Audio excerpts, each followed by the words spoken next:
Chapter 1. Trump, Zelensky, and the compensation debate. The room was quiet. Too quiet. Inside the White House, advisors leaned in, eyes watched, hands rested on polished wooden tables. No one wanted to be the first to speak. Donald Trump sat at the head of the room. His voice broke the silence. I can end this war in one day. A bold claim, a dangerous promise. Some believed him. Others were skeptical. The war in Ukraine had dragged on for too long. Too many lives lost. Too much destruction.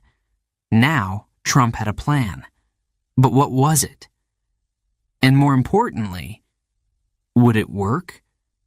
Meanwhile, across the ocean, Volodymyr Zelensky listened.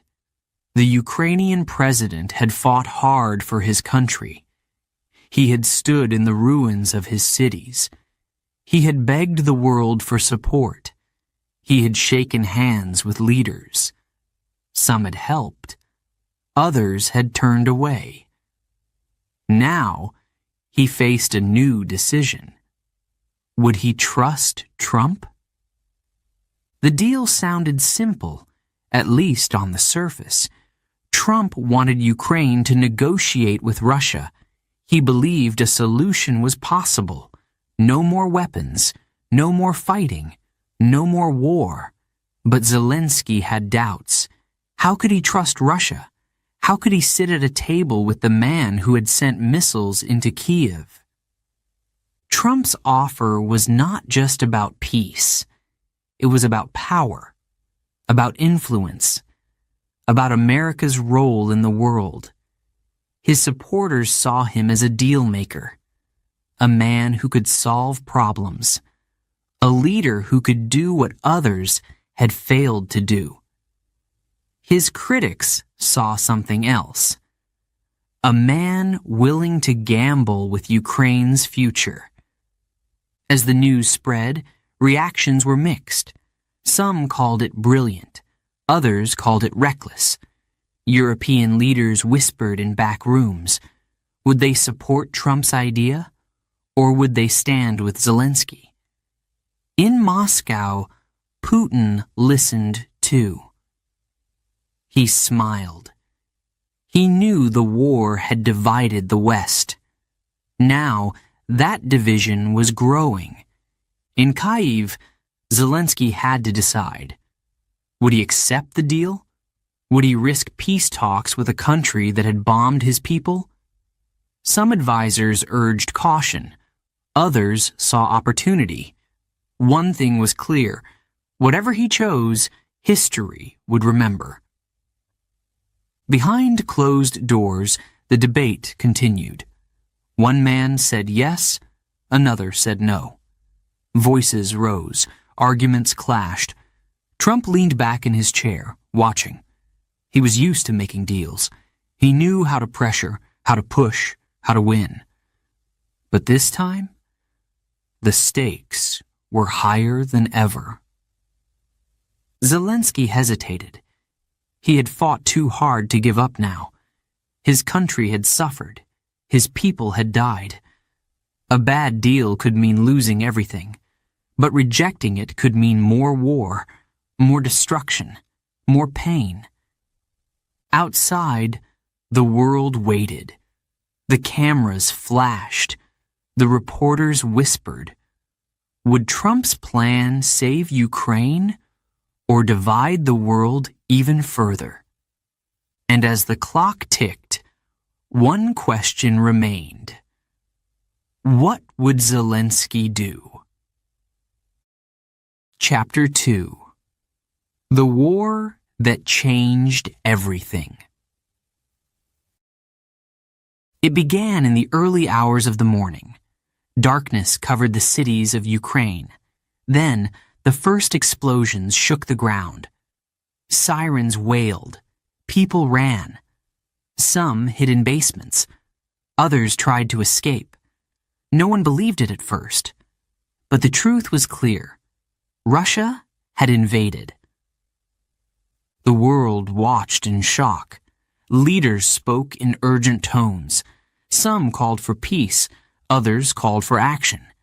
In Washington, in Brussels, in London, meetings were held. What should they do? Stand with Ukraine or stay out of the fight? The decision was not easy. War had come to Europe, and this war would change everything. In Kiev, President Zelensky refused to leave. He stood in the streets, surrounded by his people. "I am here," he said. His words spread across the world. In that moment, he became more than a leader. He became a symbol, a man who would not run, a man who would fight. The Russian army moved fast. They thought Ukraine would fall in days, but the people resisted. They fought back. Ordinary men and women picked up weapons. Farmers blocked roads. Teachers, doctors, engineers. They all stood together. Ukraine would not surrender. In Moscow, Vladimir Putin watched. His plan was not working. The West was reacting. Sanctions, weapons, support. He had expected division. Instead, NATO grew stronger. Countries that once stayed neutral now took a stand. Germany, once hesitant, sent arms. Finland and Sweden, once outside NATO, now wanted to join. The war was no longer just about Ukraine. It was about power, about alliances, about the future. The world was shifting. Old friendships were tested. New ones were made. China watched closely. Would they support Russia or stay out of the fight? No one knew for sure. The battlefield changed every day. Cities were destroyed. Families were torn apart. Soldiers on both sides lost their lives. The cost was high. And still, no end was in sight. Would there be peace, or would the war drag on for years? Meanwhile, the energy crisis worsened. Russia cut gas supplies to Europe. Prices soared. Factories shut down. People worried about winter. Would they have enough heat? Would the lights stay on? The war was not just about land. It was about survival. As months passed, Ukraine gained strength. With Western weapons, they pushed back. Kherson, Kharkiv, Bakhmut. City by city, they fought to take back their home. Each victory brought hope. But the danger was not over. Putin had another weapon, a threat darker than bombs. The world feared nuclear war. Tension grew. Diplomats met behind closed doors. Secret calls were made. Messages were sent. Could there be a deal? Could the fighting stop? No one knew. Every move was risky. One mistake could mean disaster.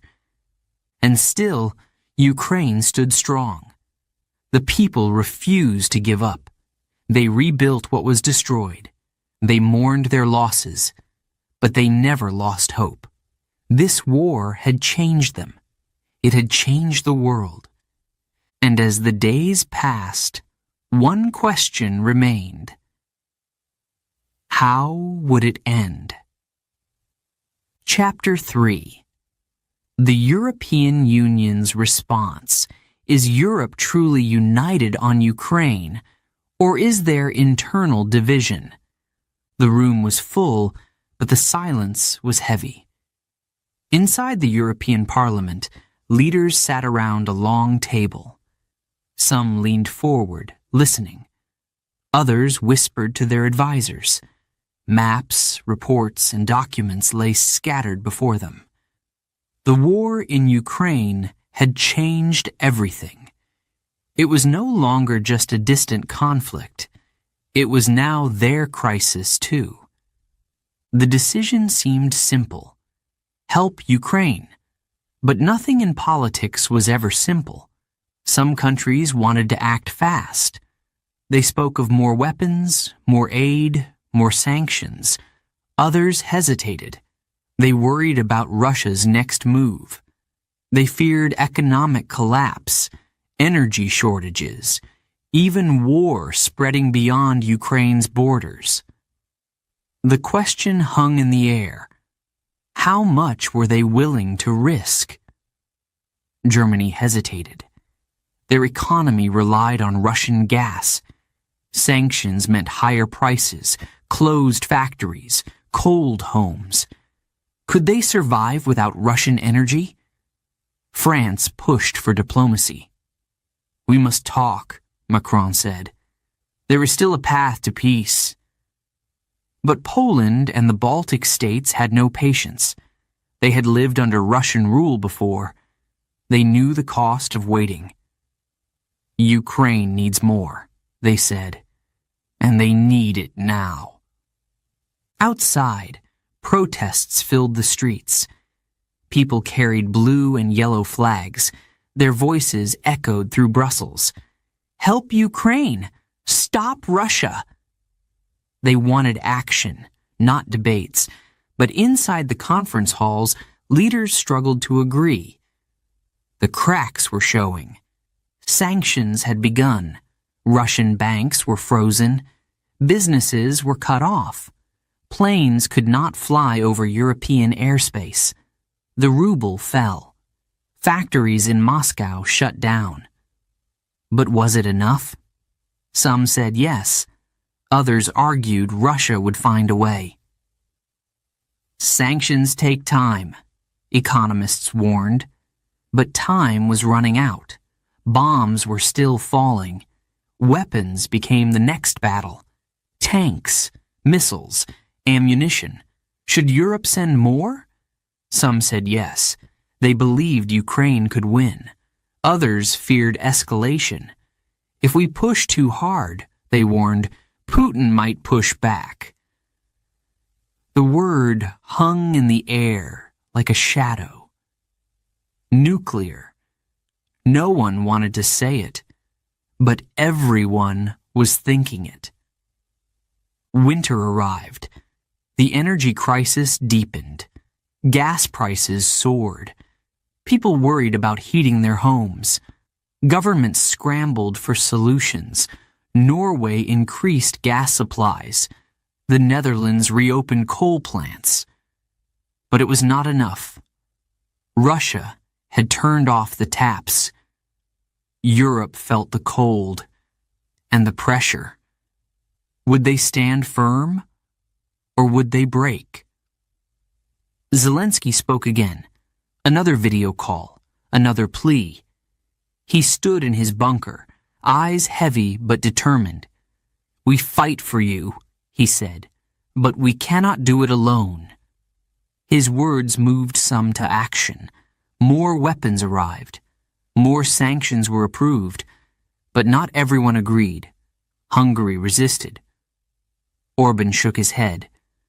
We must protect our interests. A small voice, but a dangerous one. In Moscow, Putin watched. He saw the divisions. He saw the hesitation. He smiled. The longer the war lasted, the weaker Europe became. That was his strategy, his gamble. And in some ways, it was working. Months passed. The front lines shifted. Cities fell. Cities were retaken. The war dragged on. And still, Europe debated. Would they send fighter jets? Would they freeze Russian assets? Would they let Ukraine join the EU? Every decision took time. Too much time. And war does not wait. The world watched. The United States sent more weapons. China remained silent. The Gulf nations played both sides. But Europe? Europe was torn between its past and its future. They wanted peace, but they feared the price of war. As the meetings continued, one thing became clear. This was not just about Ukraine. It was about the future of Europe itself. Would it stand together? Or would it fall apart under the weight of fear, politics, and self-interest? The war had changed everything, and the cracks were only getting deeper. Chapter 4. The Arab Gulf Steps. In how did Saudi Arabia and others become key players? The war had shaken the world. For months, nations chose sides. The West stood with Ukraine. Russia stood alone, or so it seemed. But in the shadows, other players were moving. The Arab Gulf had watched from afar. Now, they were stepping in. A private jet landed in Riyadh. The lights of the Saudi capital shone in the night. Inside a quiet room, men in suits spoke in hushed voices. No cameras, no journalists, just power, pure and silent. A decision had to be made. Would the Gulf nations help Ukraine? Would they challenge Russia? Or would they look after their own interests? For years, the world had depended on Gulf oil. Saudi Arabia, the UAE, and Qatar controlled energy markets. When war began, prices soared. Europe needed gas. Russia had supplies, but so did the Gulf. And now, their decisions could shape the outcome of the war. A call came from Washington. The United States wanted the Gulf to increase oil production. It would weaken Russia's economy. It would help Europe survive the winter. But Saudi Arabia hesitated. More oil meant lower prices. And lower prices meant less profit. They had to think carefully. In Moscow, Putin watched. He had allies in the Middle East. He had sold weapons, signed trade deals, and built relationships. Would the Gulf turn against him, or would they stay neutral? He sent his own messages, reminding them of past agreements. His grip on power depended on oil, diplomacy, and fear. Qatar played another game. The small but wealthy nation had the world's largest gas reserves. Europe needed alternatives to Russian fuel. Qatar saw an opportunity. Secret talks began. Contracts were signed. Shipments were planned. The war had brought suffering, but for some, it also brought business. The UAE took a different path. Dubai remained a financial hub. Russian oligarchs moved their money there, escaping Western sanctions. Expensive yachts floated in the harbor. Luxury apartments were bought overnight. The war had closed doors for Russia, but the Gulf had left some open. Behind closed doors, Gulf leaders weighed their choices. Would they stand with the West? Would they support Ukraine? Would they risk angering Russia? Every decision had consequences. Every choice had a cost. Saudi Arabia made its move. The Crown Prince called for peace talks. A bold step, a diplomatic one. But was it real, or just a way to keep both sides happy? In Ukraine, Zelensky listened. Could the Gulf bring peace? Or was this another political game? Months passed. The war raged on. Money flowed. Oil prices shifted. New alliances formed. The Gulf had not chosen a side. But they had chosen power, and in the end, power always finds its place. The world kept watching. The war was far from over, but one thing was clear. The Arab Gulf was no longer just an observer. It was now part of the story, and its role was only beginning. Chapter 5. Putin's next move. Will Russia agree to a ceasefire or escalate the war? The room was dimly lit. Heavy curtains blocked the cold light from outside. Maps covered the long table. Red lines, black marks, arrows pointing in every direction. Vladimir Putin sat in his chair, fingers tapping against the polished wood. His expression was unreadable. His generals stood before him, silent, waiting for orders. The war had not gone as planned. It was supposed to be swift. It was supposed to be decisive. But Ukraine had resisted. The West had united. And now Russia faced a choice. A ceasefire? The thought made some of his advisers nervous. It would be seen as weakness. It would mean admitting that Ukraine had fought harder than expected. Some whispered that negotiations were necessary. The economy was suffering. Sanctions had closed doors. Weapons were running low. Even among his closest allies, there were doubts. But Putin did not like doubt. He turned to the map again. His army had taken land, but not enough. Cities had been bombed, but Ukraine still stood. The West had sent weapons, billions in aid, military support. But how far would they go? Would they fight directly? Would NATO step in? Or would they let Ukraine stand alone? A new strategy was needed. Some suggested a pause, regroup, strengthen defenses. Others wanted escalation, a bigger attack, a reminder of Russia's strength. And then there was the unspoken fear, nuclear weapons. The word was never said too loudly. It hung in the air like smoke, dangerous and impossible to ignore. Would he use them? Would he go that far? The world held its breath. His advisers watched, waiting for his decision. Time was running out. The winter had slowed the fighting, but spring was coming. The next move had to be decisive, strong enough to shake the West, powerful enough to remind the world that Russia would not back down. In Kyiv, Zelensky prepared for anything. He knew Putin's mind could not be read. One day, there were hints of peace. The next, new missiles fell. Ukraine was fighting for survival. There was no room for mistakes. Soldiers held their ground.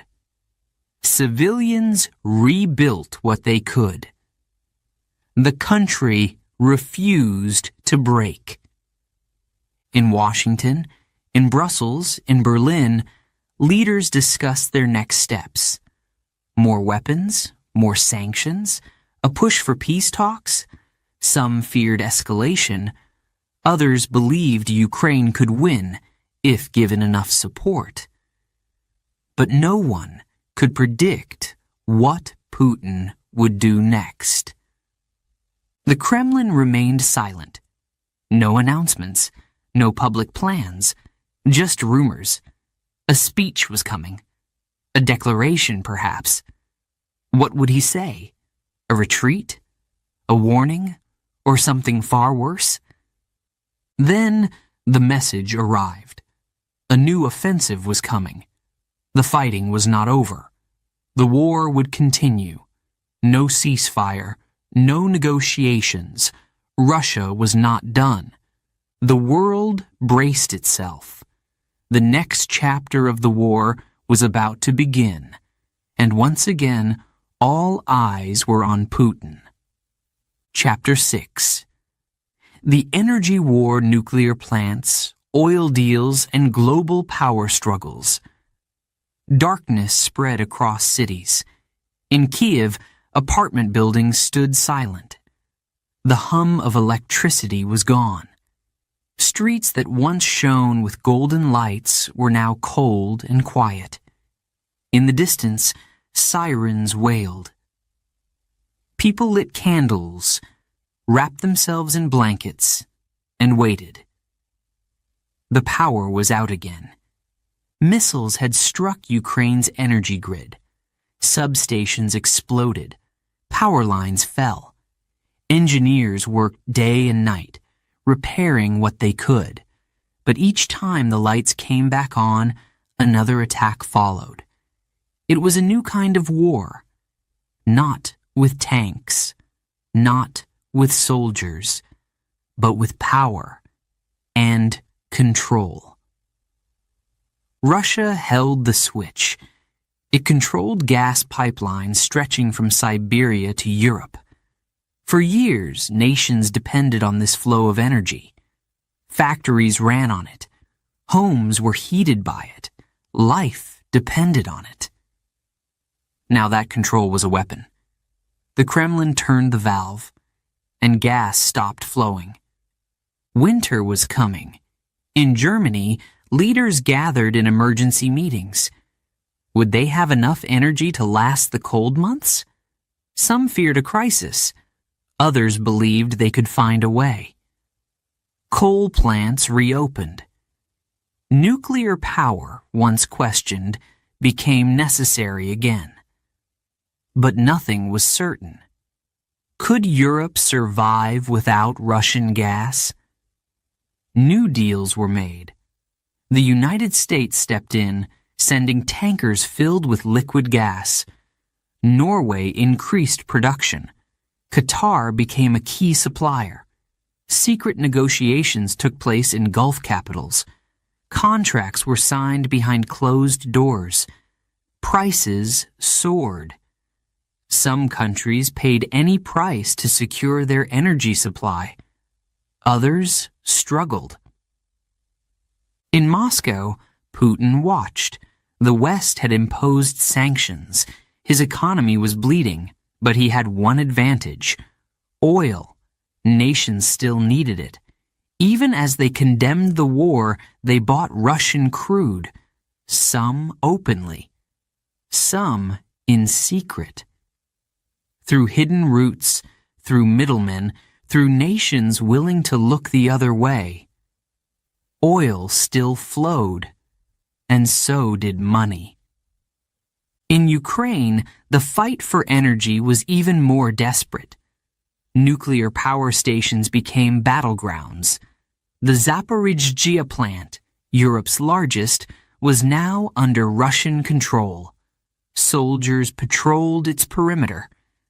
Missiles flew dangerously close. One mistake could cause disaster. Radiation, explosion. A crisis worse than war. Would someone push too far? Western leaders warned of consequences. The UN called for restraint. But war does not listen to warnings. The battle for energy was just as dangerous as the battle on the ground. Each attack on Ukraine's grid sent new refugees fleeing.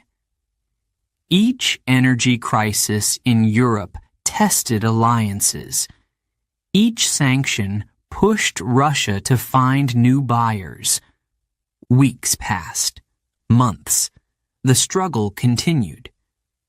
Engineers in Ukraine worked in freezing temperatures to repair power lines. European factories adapted, cutting energy use. Oil tankers moved across oceans, carrying fuel to whoever could afford it. The world was changing. Old partnerships were breaking. New ones were forming. The war had redrawn the map, not just of borders, but of power.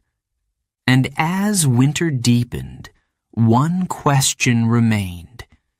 Who would turn the lights back on? Chapter 7. Behind the scenes, high-stakes diplomacy, secret meetings, urgent calls, and the battle for influence. A cold rain fell over New York. The United Nations building stood tall, its glass windows reflecting the stormy sky. Inside, diplomats walked quickly through long corridors. Some spoke in hushed voices. Others typed messages on their phones. The war in Ukraine had lasted too long. Too many lives lost. Too many cities destroyed. Something had to change. In a quiet room, a meeting was about to begin. The doors closed, the cameras were kept outside. No reporters, no public statements, just power, raw and unfiltered. Around the table, men and women sat with serious faces. Some wore suits, others military uniforms. Their countries were at war, but here they had to talk. A man from Washington cleared his throat. Ukraine needs more support. His voice was calm, but firm. Across from him, a Russian diplomat leaned back. He did not smile. He did not blink. More weapons will only make this worse. The room grew tense. Every word mattered. One wrong sentence could destroy everything. Thousands of miles away, another meeting took place. In Beijing, officials gathered behind closed doors. China had stayed quiet, but silence was not the same as inaction.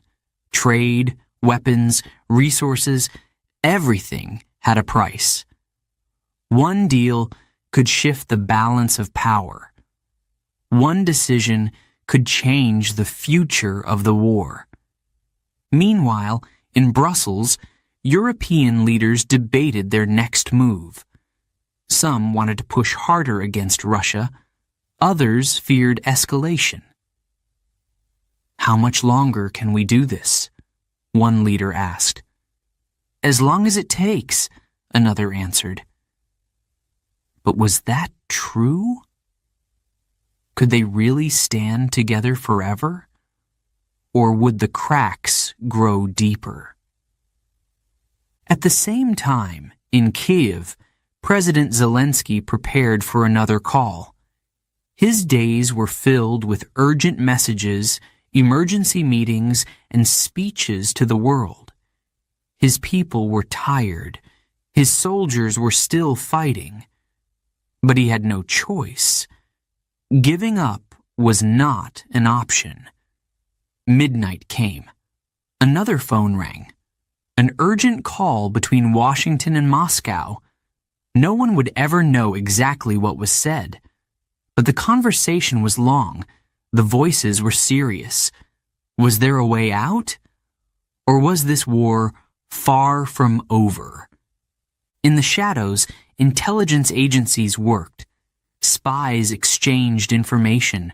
Secret reports were sent to world leaders. What was Russia planning? Could Ukraine survive the next attack? Every answer led to more questions. Then a message arrived, a proposal, a ceasefire, a prisoner exchange, a new round of talks. No one trusted anyone. Yet the possibility was there. Hope, even if small, still existed. But peace was never simple. It required risks. It required trust. And trust was in short supply. Morning came. The meetings ended. The diplomats stepped outside. Their faces showed nothing. No victory, no defeat, just uncertainty. The war was still raging. But behind the scenes, in rooms without cameras, in conversations without records, history was being written. And as the sun rose, the world kept watching. Would diplomacy win? Or would war continue? Chapter 8. What's next for Ukraine? Is peace possible, or will the war continue for years? The streets of Kyiv were no longer empty. People walked among buildings that had once been in ruins. Shops reopened. Children played in the parks. But the scars of war were everywhere. Windows were still shattered. Walls were marked with bullet holes. The city had survived, but it had changed. In the countryside, farmers returned to their fields. Some found craters where crops used to grow. Others discovered landmines hidden beneath the soil. The war had not just taken lives, it had stolen homes, dreams, and futures. Yet, despite everything, Ukraine stood strong. The question now was simple. What next? The battle was not over. At the front lines, soldiers remained alert, weapons in hand, eyes scanning the horizon. Russian forces still occupied parts of the east. New attacks could come at any time. The war had not ended. It had only shifted. Talks of peace continued. Some believed it was possible. Diplomats met in secret. Leaders made calls late into the night. Could there be an agreement? Could the fighting stop? In Moscow, Putin refused to back down. In Kyiv, Zelensky demanded justice. Both sides had lost too much. Neither wanted to surrender. Across Europe, the conversation changed. The war had tested alliances. Countries had sent weapons, money, and support. But how long could they keep going? Some wondered if it was time for negotiations. Others feared weakness. If Ukraine fell, would another country be next? NATO remained a key question. Ukraine wanted to join. It saw safety in numbers, but Russia had warned. This would mean escalation. More threats, more conflict. The world was watching. Would NATO open its doors? Or would it hesitate, fearing the cost? In Washington, decisions had to be made. The United States had sent billions in aid, but war is expensive. Elections were coming. Some politicians called for more support. Others wanted to step back. America first, they said. But what did that mean for Ukraine? China observed from a distance. It had remained neutral, but neutrality was not the same as inaction. Trade agreements shifted. Supply chains adapted. Every move was calculated. The war had changed Europe, but it had also reshaped the world. For ordinary Ukrainians, life moved forward. They rebuilt homes. They taught their children. They learned to live with uncertainty. Some families had been separated for months, even years. Fathers at war, mothers in different countries. Hope and fear walked side by side. Winter approached. The cold would test them again. Energy supplies were fragile. Russia still had control over key resources. Would there be blackouts? Would people freeze in the dark? The war was not only fought on battlefields. It was fought in homes, in hospitals, in everyday life. Ukraine's future was still unwritten. Would it emerge stronger? Would it stand alone or join new alliances? The war had changed its people. They had learned resilience. They had found courage, but the cost had been high. One thing was clear. Ukraine would not disappear. It would fight for its place in history. The road ahead was uncertain. The world was waiting. And as the days passed, one question remained. How would it all end? Chapter 9. The Final Decision. Who holds the power? One decision could change everything, but who will make it? The air was thick with tension. Behind closed doors, leaders sat in deep discussion. The room was silent, except for the occasional rustle of papers. Maps were spread across the table. Red circles marked the areas of conflict. Lines were drawn, erased and redrawn. The fate of a nation rested on these decisions. Every move had consequences. In Washington, officials debated their next steps. Some wanted to increase military support, others warned of escalation. How much longer can we do this? One voice asked. The response came quickly. As long as it takes. But how long was that? The war had drained resources, strained alliances, and tested patience. Would the West continue its support? Or was fatigue setting in? In Moscow, the pressure was growing. The economy suffered under sanctions. Soldiers were tired. Families demanded answers. The war was costly, not just in money, but in lives. Yet, retreat was not an option. Admitting defeat would mean weakness, and weakness was dangerous. Putin listened to his advisors, but his decision was his own. Would he push forward? Or was it time to negotiate? In Kiev, Zelensky stood firm. His people had suffered too much to surrender now. The streets were filled with stories of resilience, mothers rebuilding homes, children learning in underground classrooms, soldiers refusing to give up.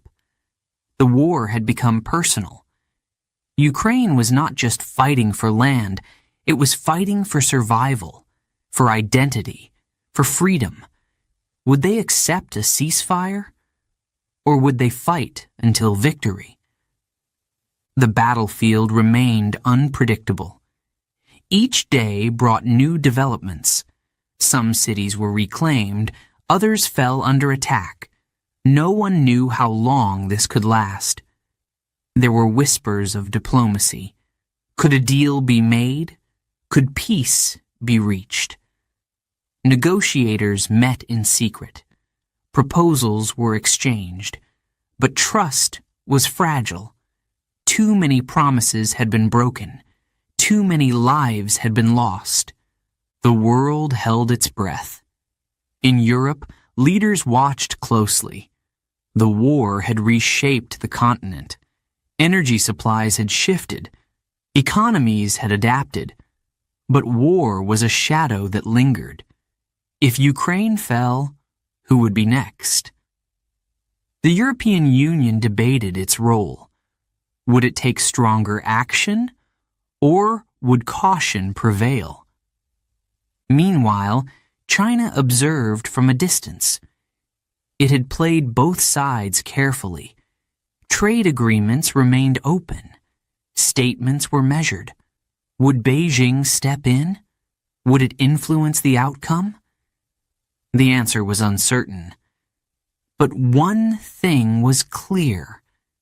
The balance of power was shifting.